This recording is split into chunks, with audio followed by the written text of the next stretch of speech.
Rachel Daniels had always known privilege.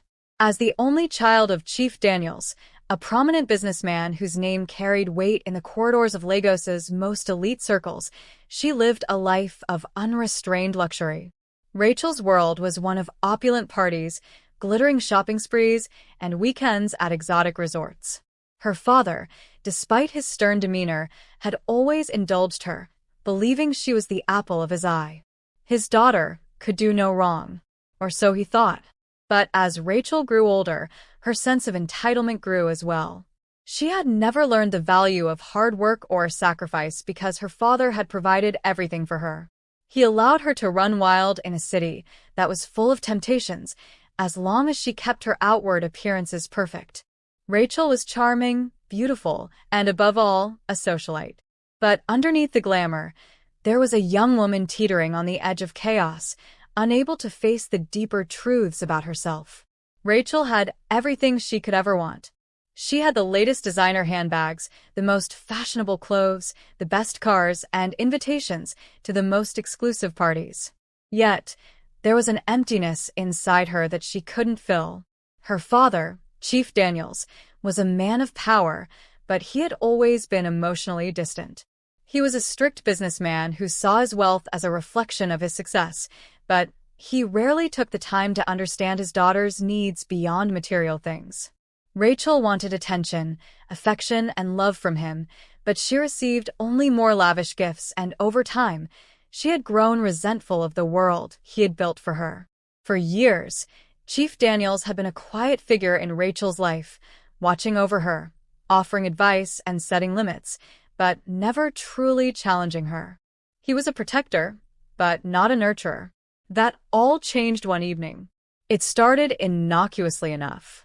Rachel had returned from another extravagant shopping spree with her friends, this time splurging on designer clothes that cost more than most families earned in a year.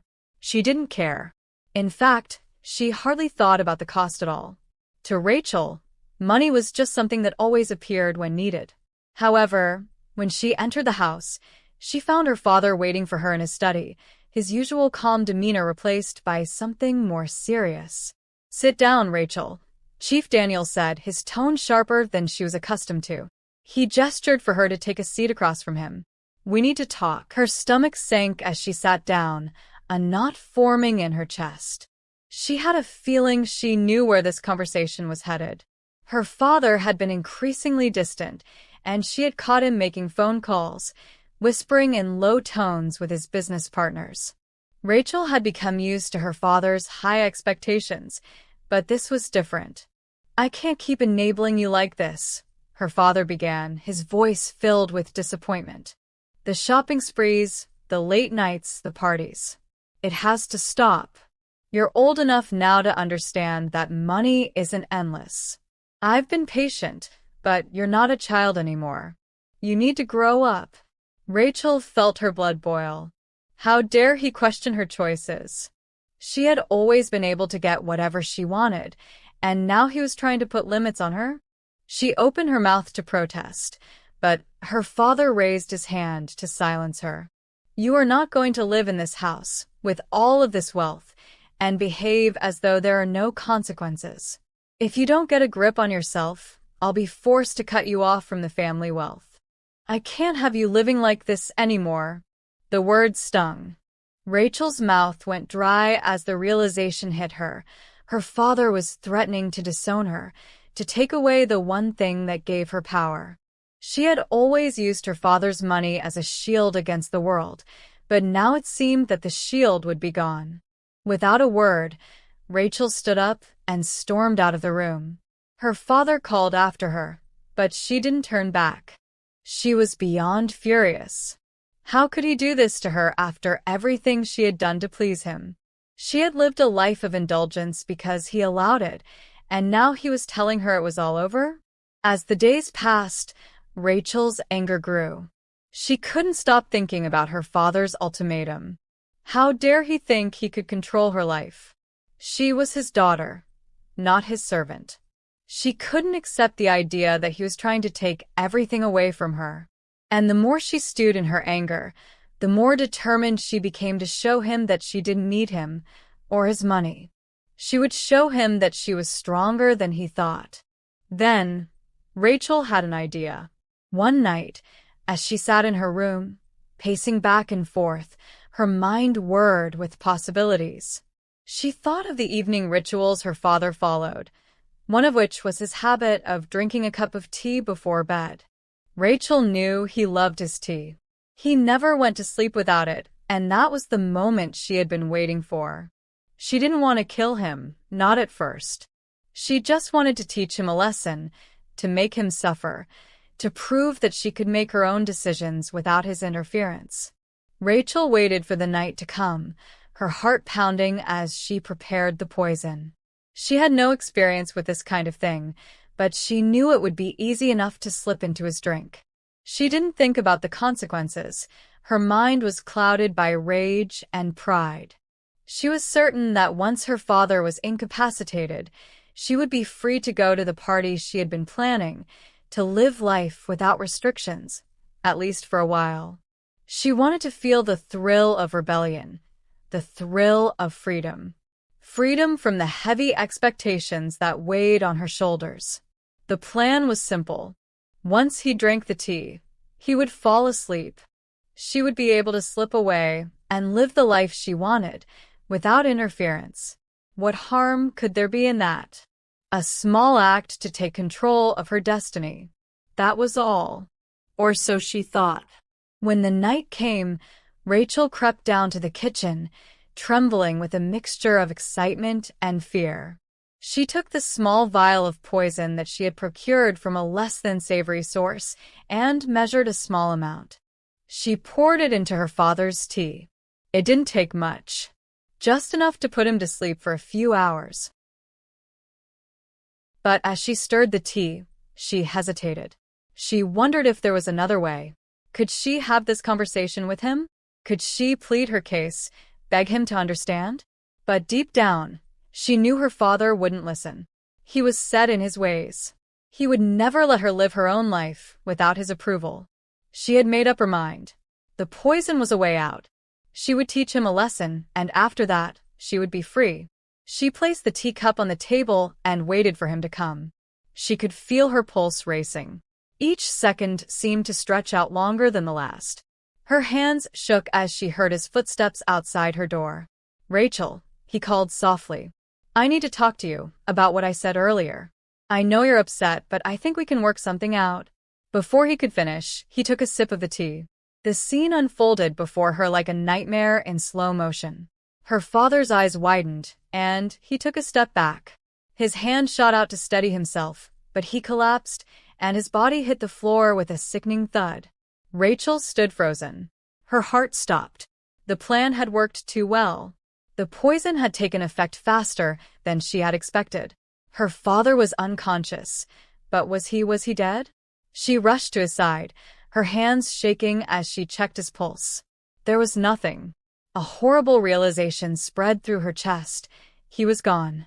Her mind spun as she looked at him, this man who had once been her protector, now lying lifeless at her feet. Rachel staggered backward, tears blurring her vision. What had she done? What had she really done? The house felt too quiet. The silence was deafening. Her entire life had just shifted. Everything she had known, every comfort she took for granted, was slipping away. The guilt clawed at her heart. The anger that had fueled her action dissolved into despair. But she couldn't undo it. The moment was irreversible. Rachel thought of running. She could leave the house, start anew somewhere else. No one would know it was her. But the thought made her sick. She had to face this. She had to live with the consequences of her actions. She couldn't hide forever. The next morning, when the police arrived, she put on her best act. Her tears flowed freely as she played the part of a grieving daughter. She tried to look shocked, confused, devastated. But every time she looked at her father's body, something twisted inside her. The guilt, the fear, and the guilt again. She had taken away the one person who had meant everything to her. Days passed. Detective Okoro, a seasoned investigator, began to look into Chief Daniels' sudden death. The authorities found traces of poison in his bloodstream, but at first, there was no obvious suspect. Rachel continued to act as though everything was normal, but she was falling apart on the inside. And then the will was read. Chief Daniels had left a significant portion of his wealth to charity, and to Rachel, only a small sum. Her sense of betrayal was even deeper now. Not only had she lost her father, but now, in his death, he had humiliated her further.